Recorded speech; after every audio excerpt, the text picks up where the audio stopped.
Hello students, now in this video we will start with Ohm's law.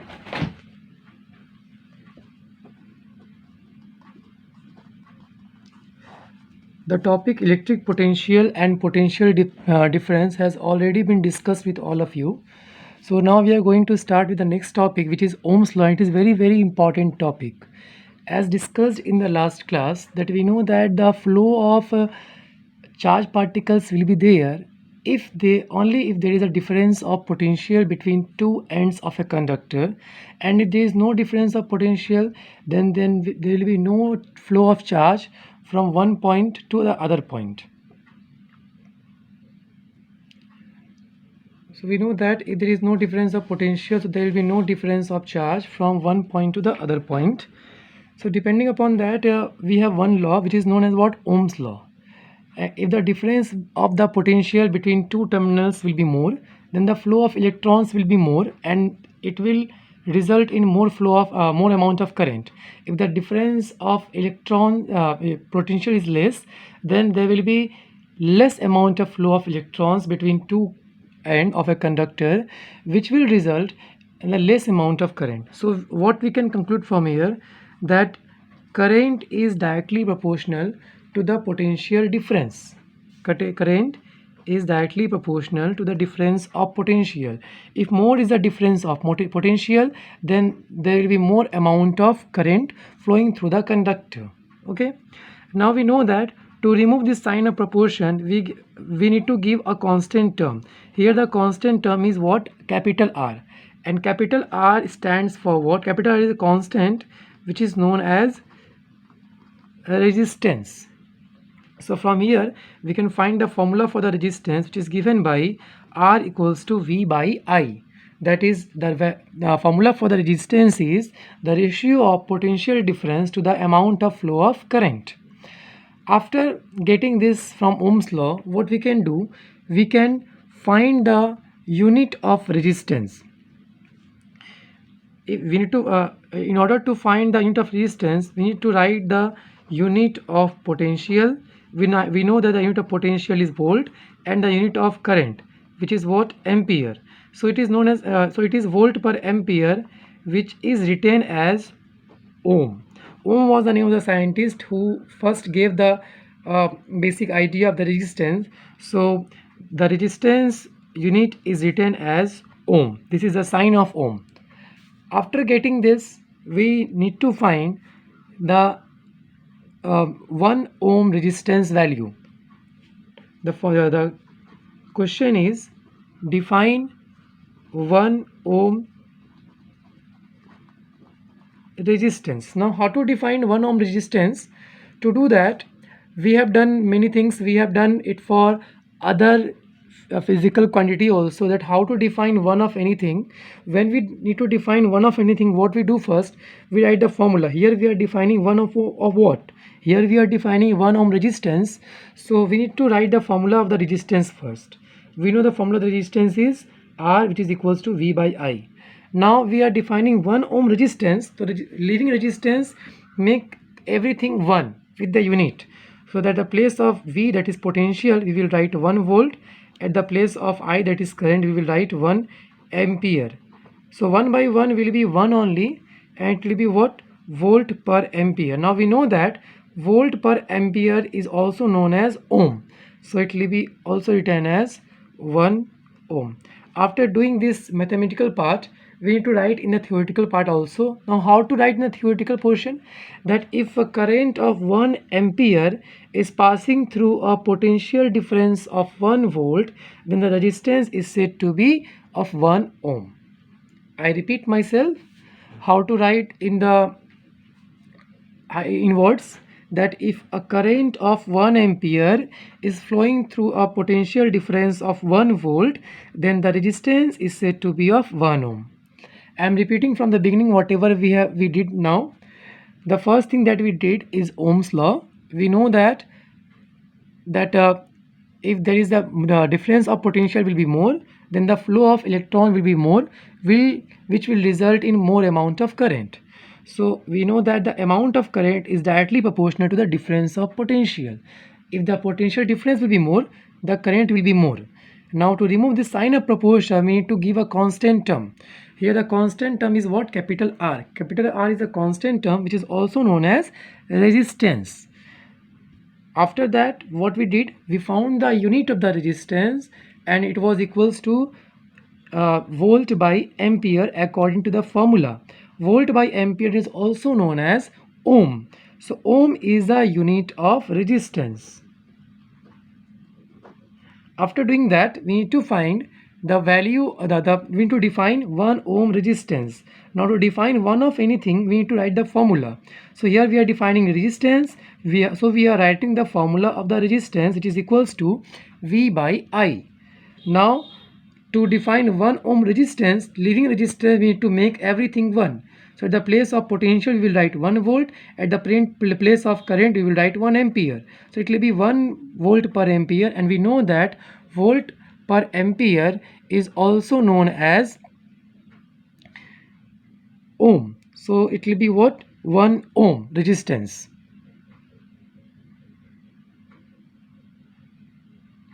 So I think I am clear with this. So this is how we can define 1 ohm resistance, and this is all about Ohm's law.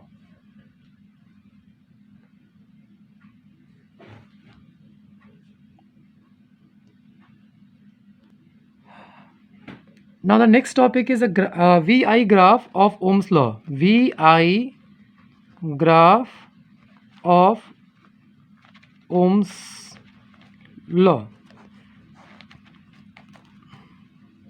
Now what is V versus I graph? V versus I graph is very simple.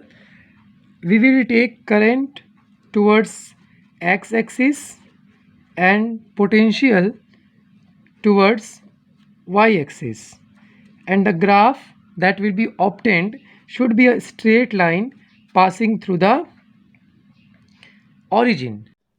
Now the next thing that we are going to study is about the factors affecting resistance. Factors affecting resistance. So what are the factors that can affect the resistance? In which number 1 is that length of the conductor. Length of the conductor. Resistance is directly proportional to the length of the conductor. If the length of the conductor will be more, then there will be more chances of obstruction. There will be more chances of opposition offered by the other electrons or other protons or other charged particles or other particles present in the conductor to the flow of the electrons. So if the length of the resistance will be more, then the resistance will be more. Number 2, area of the conductor.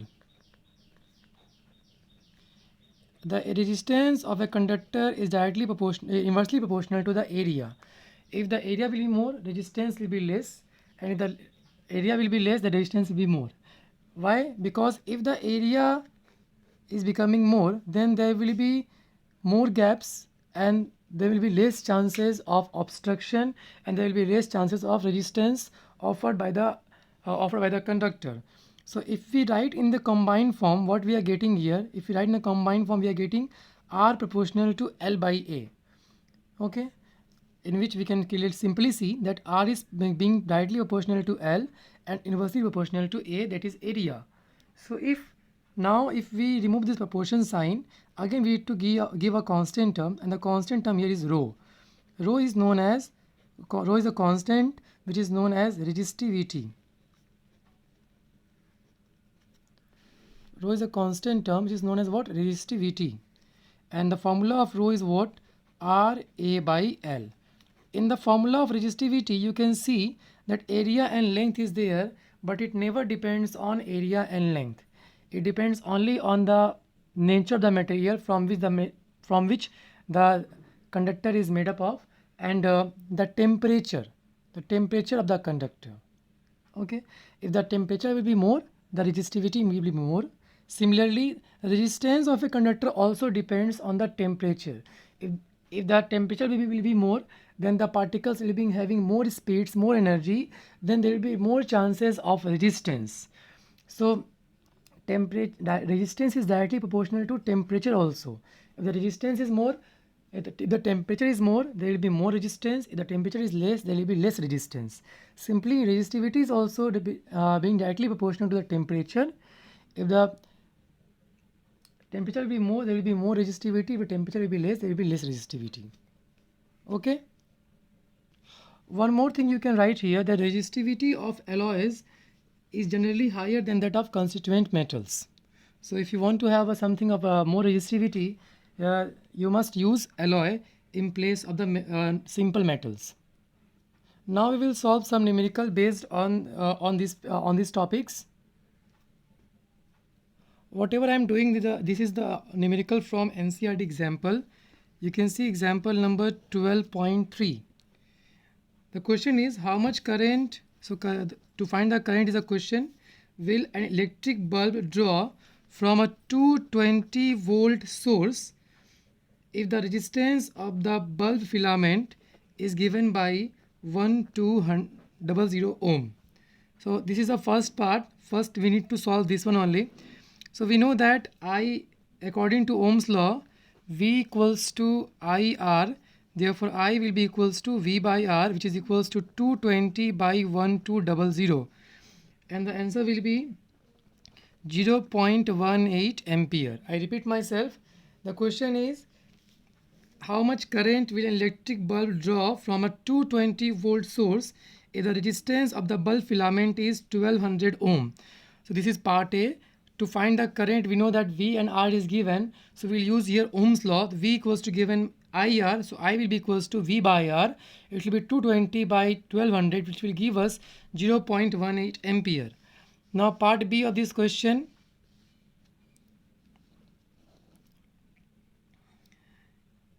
How much current will an electric heater coil draw from a 220 volt source if the resistance of the heater coil is 100 ohm? We are going to use the same formula here. I equals to V by R, which is 220 by 100 and given by 2.2 ampere. You can see the difference between the current despite being the same voltage, that is 220 volt. Okay, try to find the answer of that by yourself. Now we are going to solve the next numerical, which is 12.4. The potential difference between the terminals of an electric heater is 60 volt when it draws a current of 4 ampere. So current is given as 4 ampere from the source. What current will the heater draw if the potential difference is increased to 120 volt? Suppose this is V1, this is I1. Now if the potential difference is being changed to 120 volt, so what will be the amount of current? Now what we will do, from the first case, that is whatever V1 and I1 is given, we will first find the resistance of the electric heater. So we know that resistance is given by V by I. So here it will be 60 by 4, that is 15 ohm. Resistance will be same because we are using the same material here. Okay.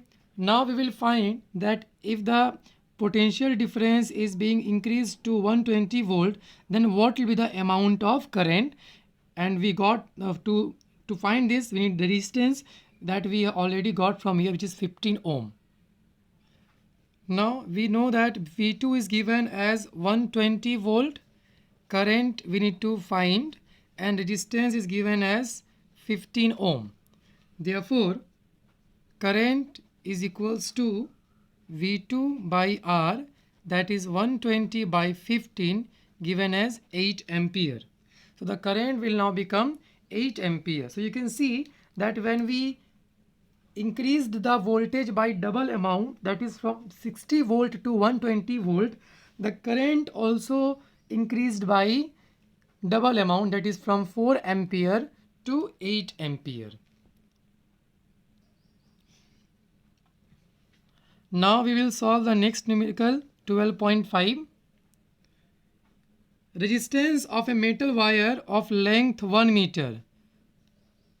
Okay, resistance of a metal wire of length 1 meter is 26 ohm.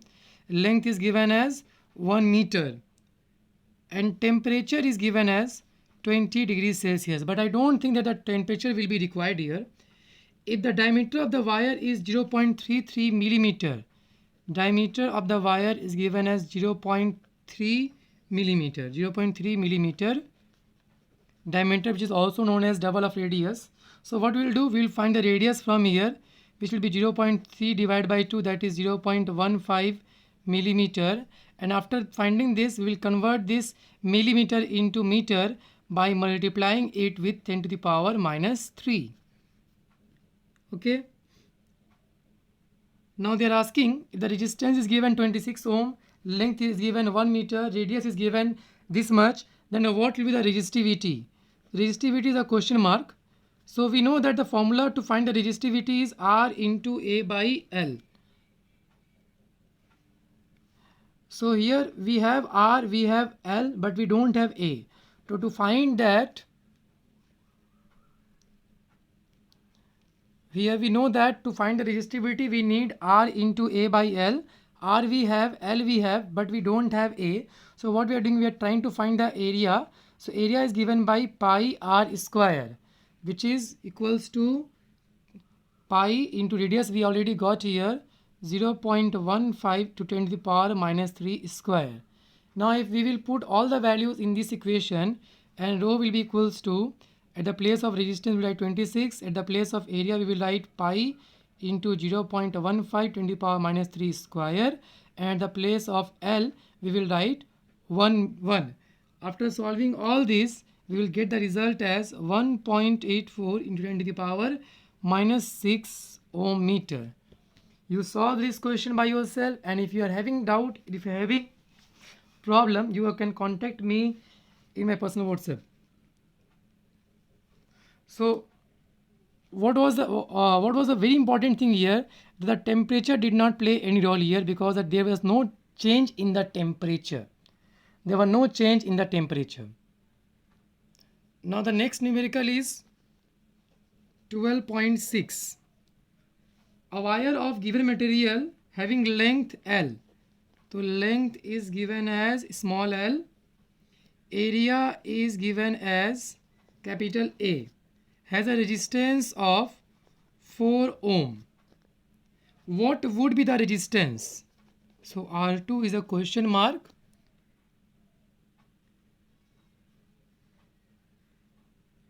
Of another wire of same material, but length is given being L by 2 and the area is being 2A. So what we will do? We know that the formula of R is equals to rho into L by A. This length we can write L1, this length we can write A1, R1 I have already written here.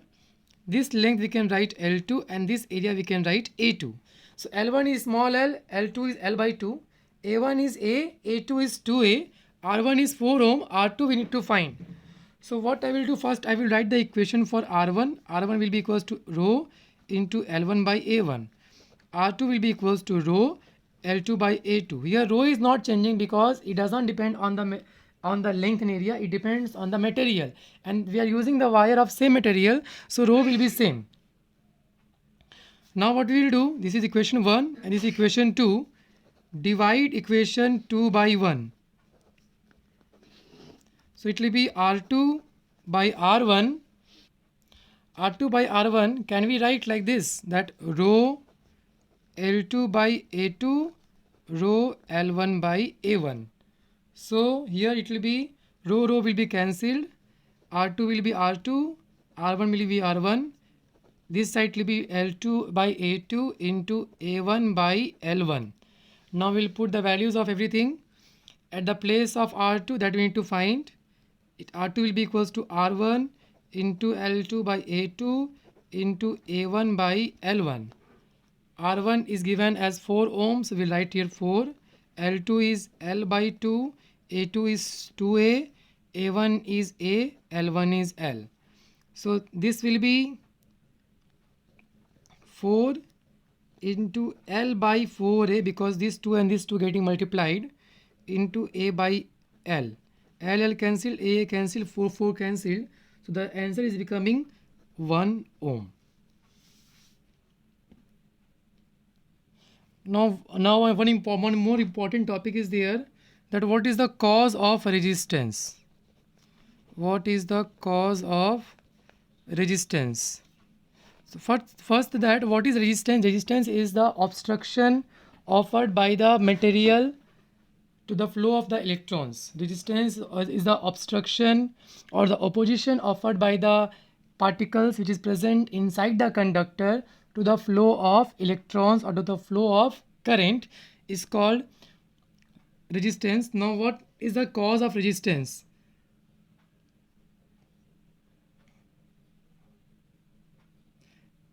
It is very simple, that we know that suppose a electron is moving from this end to this end. So uh, is the electron very much free to move from one end to this end? No. There are other electrons also, there are other particles also. It may be positive charge particle, it may be other uh, particles which are not charged, the uncharged particles, which will be there in the path of the electron. So there will be collision, and after each and every collision the electron gets slowed down. So the cause of the resistance is the other particle which is present inside the conductor. The electron is not free to move. When it tries to move from one end to the other end, it faces many collisions because of the other electrons and because of the other protons or other charged particles or uncharged particles which is being present in the conductor. So these are the reasons for the resistance. After solving all these numerical formulas, you will see some inside questions are there. You try to solve the inside questions by yourself. If you are having any query there, you can ask me in my WhatsApp. In the next class, what we will do?